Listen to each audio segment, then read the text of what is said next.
काम से देर हो गई है और ऊपर से बारिश है। वो सामने देखता है कि एक हड्डी पड़ी हुई है। राकेश उस पर ध्यान नहीं देता। वो आगे जाने लगता है।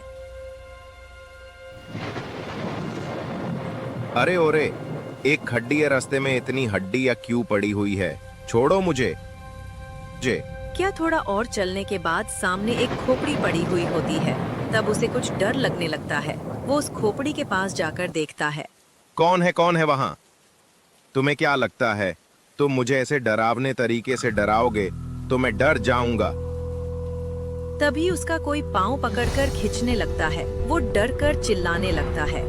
कौन हो तुम? कौन हो? छोड़ो मेरा पाँव, छोड़ो। उसका पाँव छोड़ देता है।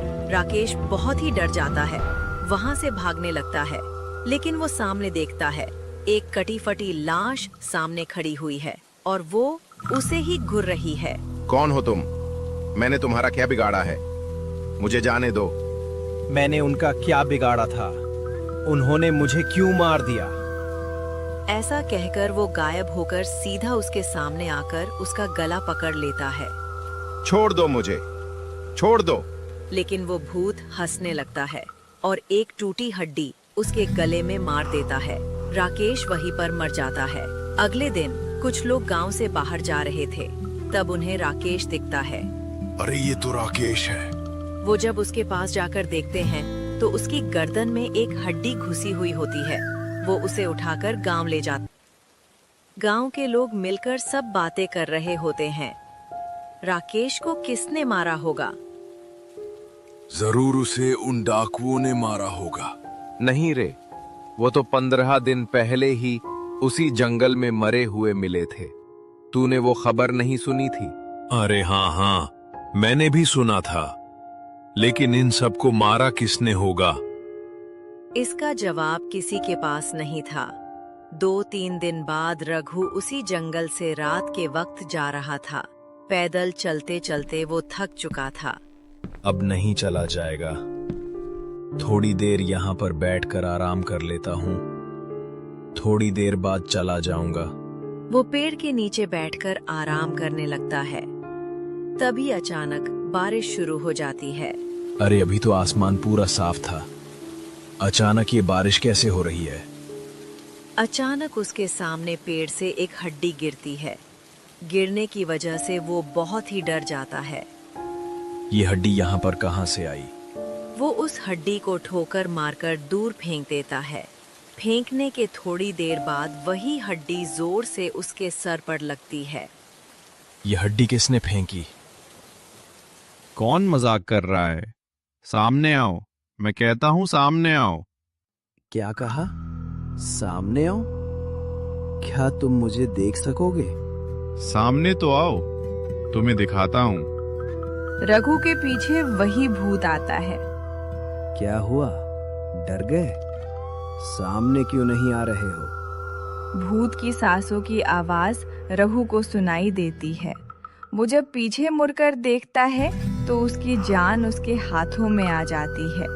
उसके सामने कटे फटे शरीर वाला एक भूत खड़ा होता है। भूत जोर जोर से हंसने लगता है। लो, आ गया सामने। लेकिन कभी भूत देखता है रघु के गले में हनुमान जी का एक लॉकेट होता है। वो उसे देखकर डर कर वहां से चला जाता है। भूत को देखकर रघु वहीं पर ही बेहोश होकर गिर जाता है। सुबह जब उसे होश आता है तब वहां से उठकर गांव की ओर भागने लगता है। गांव में पहुंचकर गांव वालों को वो रात की सारी बात बताता है। तब सबको समझ आता है राकेश को किसने मारा था। गांव के सारे लोग उस जंगल से जाना बंद कर देते हैं। एक रात एक लड़का शहर से गांव जा रहा होता है। वो जंगल के रास्ते गांव जाने लगता है। कभी वो भूत उसके सामने आ जाता है और उसे मार देता है। अगले दिन जब सब गांव वालों को उस लड़के की मौत का पता चलता है, सब गांव वाले एक जगह पर इकट्ठा होते हैं। इस भूत का कुछ ना कुछ तो करना ही होगा। हाँ, नहीं तो जो इस जंगल के बारे में नहीं जानते वो तो मरते ही रहेंगे। सब लोग गांव के ज्ञानी पंडित के पास जाते हैं। उसे वो सारी बातें बताते हैं। पंडित थोड़ी देर के लिए आंखें बंद करके ध्यान में बैठता है। एक आदमी था जो रात के वक्त शहर से गांव की तरफ जा रहा था। तब कुछ डाकुओं ने उसे मार दिया था। मरने के बाद वो एक भूत बन गया। उसने उन डाकुओं को मारकर अपना बदला तो ले लिया, लेकिन फिर भी लोगों को मार रहा है। अरे हाँ, शामू को 1 महीना पहले उन डाकुओं ने मार दिया था। कहीं वो भूत शामू ही तो नहीं? हाँ, वो शामू ही है। उसी रात सारे लोग मिलकर उस जंगल में जाने लगते हैं।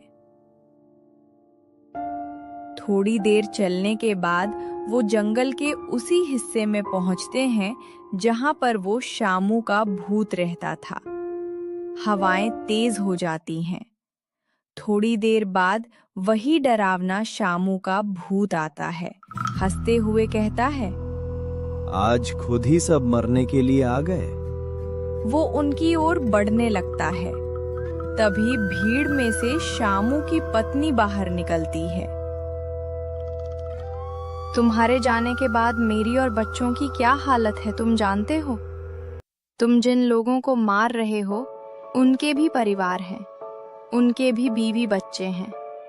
उनके मरने के बाद उनके भी परिवार की हालत तुम्हारे परिवार जैसी ही होगी। मत मारो किसी को भी। ये सब बातें सुनकर शामू का भूत कहता है, मुझे माफ कर दो। मैंने जिन जिन को मारा है मैं उनसे माफी मांगता हूं। मैं वापस तो नहीं आ सकता, लेकिन हो सके तो मुझे माफ कर दो। मैं यहां से जा रहा हूं और कभी भी किसी को नहीं मारूंगा।